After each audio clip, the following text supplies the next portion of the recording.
This video is a parody, created solely for comedy purposes. At least, according to my last video. I've since fixed the spelling error on the disclaimer. Anyway, I do not own Beyblade Metal Fusion or any YouTube channels similar to my own.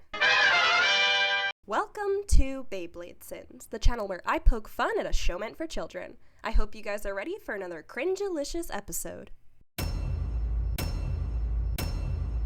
Beyblade, Beyblade, let it rip!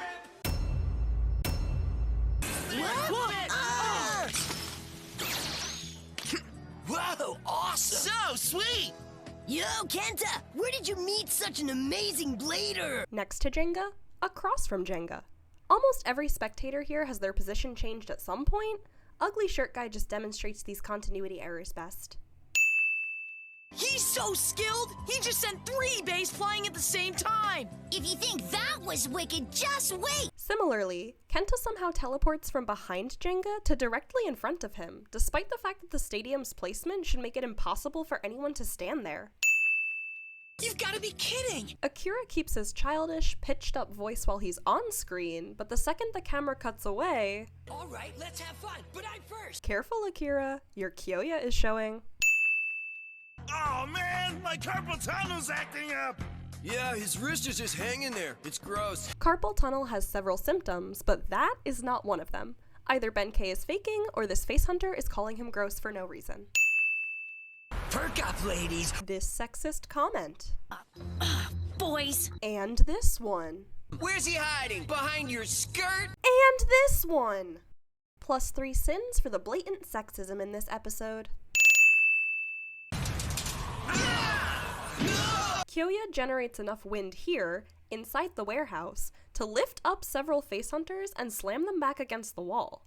However, when he battles against Jenga later, at his stadium of choice, mind you, where he has an environmental advantage, the most the wind does is steal Jenga's scarf. Besides, I found a really strong opponent here as well. What? What are you basing that on? You haven't ever seen Kyoya in action. Any old blowhard can say that he's the greatest, and I mean, we know that Kyoya kicks ass, but Jenga shouldn't know that yet. Right, Pegasus? Pegasus? The poor thing. Madoka spawns out of nowhere.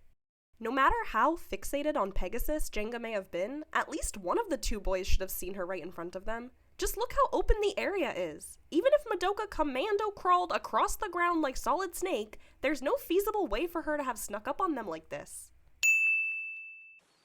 The poor thing. Madoka calls Pegasus the poor thing before actually confirming that the Bay is a poor thing. I'll check him out. Just as I thought. She even admits later that You can't see it with the naked eye. Just how many opponents have you been battling at once? I didn't count. you didn't have to. They specifically told you, more than once, that it was a 100-bay battle. Who are you, anyway? Madoka doesn't answer this question until after they walk all the way to the bee pit. I agree. But be gentle, Madoka? Madoka Amano. Madoka is an asshole. It's more serious than I thought. Good serious or bad serious? When has anyone ever said it's more serious than I thought in a good way? Come on! I'm not debating you. Pegasus will have to stay here tonight. What? Is that a problem? No, of course not. We know that Madoka's a good guy, but between the way she demanded they hand over Pegasus and the way she insisted on keeping the Bay overnight, this could easily have been a ploy by the Dark Nebula to steal it. The sin goes to Rio for failing to teach Jenga about stranger danger. Okay, married or not, Pegasus is my partner, and where Pegasus goes, I go. If he's staying overnight, I'm sleeping here too. Freeloading. You bay-stealing monster! If you want it back, go and bring Jenga to Metal Tower, got it? Not trying a different approach when someone is squishing their palm into your face. Couldn't you just ask? Kenta would be great at Beyblade Sins. Considering Jenga wants to fight strong opponents anyway, Look, Kenta, I'm traveling so that I can find opponents like that. there's really no point to this. You can say bye-bye to your baby! Using this cringy line not once, but twice. Say bye-bye to your baby! Give me back my Sagittarius! No! I let Kenta's tumble slide the first time because Benkei deliberately tripped him, but this is just sad, man. What am I going to do, Jinga? I know what I'm not doing. Hiding. Kenta didn't ask what you weren't going to do, he asked what he was going to do. Way to dodge the question, Jenga. Hold on! Whoa. I still haven't finished Pegasus's maintenance yet, okay? But earlier you said, Maintenance complete. Madoka is a liar. Mount up, Kenta. Right! Mount up with what, exactly? His Beyblade's been stolen. What a pleasant surprise, Jinga Nagane! How is this a surprise? You demanded he come here.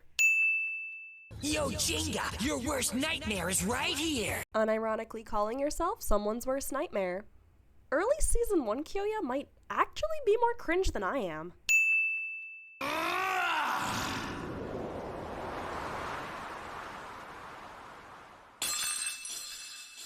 We later see Bei's fall from greater heights with nary a scratch. Seriously, like, look how high up Jenga's Bei is later this very same episode.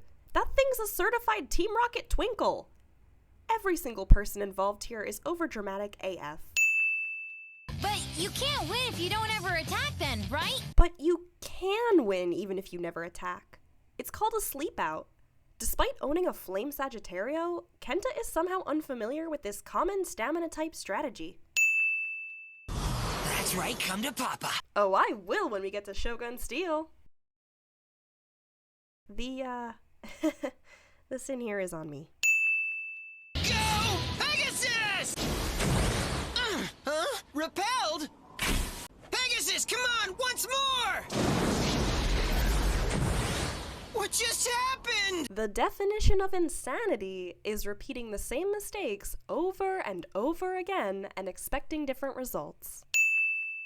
When Leone spins, it swirls up the wind, creating an invisible wall. See? Madoka points out the invisible wall, then asks, see? He led Jinga into a trap. He chose a location that works to his advantage. He's such a stinker. This double standard. Picking a strategic location isn't against the rules, and nobody gives Hyoma the same shit later, even though he used the green Hades to Ares' benefit for years.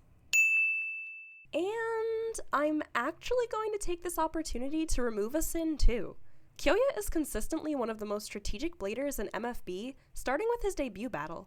His unrivaled creativity is something he takes with him into every match. Jenga has heart, Ryuga has raw power, and Kyoya has the fiercest work ethic I've ever seen. There's a reason he develops more special moves across the series than even our boy Jenga. Kyoya is the definition of hard work and determination, and never stops evolving, both as a blader and as a person. It's hard not to love him, or to at least respect the work and thought he puts in. Sin removal for knowing how to write an absolutely iconic anti-hero. Battle's not over till the last Beyblade spins! I get what they were going for, but this quote makes no sense. It would be far more apt to say, the match isn't over until the last Beyblade stops spinning. Oh, yes! It's Kyoya's win! Premature celebration. Also, even though the face hunters had to hold on to their hats earlier, such accessories now seem to be super glued to their heads.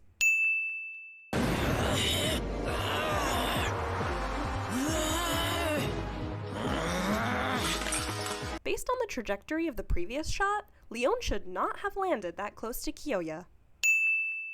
Don't tell me, you planned this from the beginning? Bro, what? We watched Jenga come up with this mid-battle when he lost his scarf.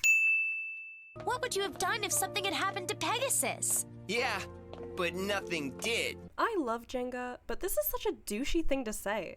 If Pegasus had been irreparably damaged during that fight, he would have been devastated.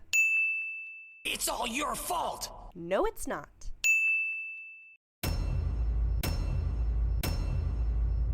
What? But that's not fair!